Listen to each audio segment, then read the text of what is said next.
I am here on one of the islands of the Aegean Sea, a small section of the Mediterranean Sea. Paul sailed through this area while a prisoner of Rome. Upon Paul's arrest in Jerusalem, he was taken under a unique escort to the administrative Roman port city of Caesarea, where he stayed as a ward of Roman governors Felix and Festus.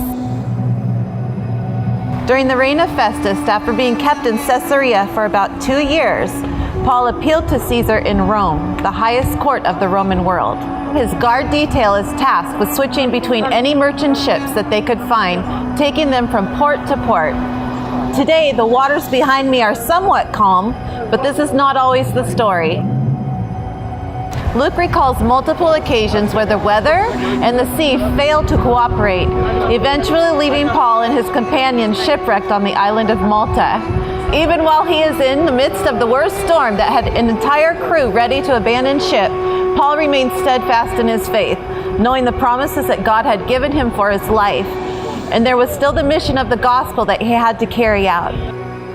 I cannot help but think back to the storms in our own lives, things that each and every one of us go through that may for a time make us think there is no escape. And remember that Paul was a human just like us.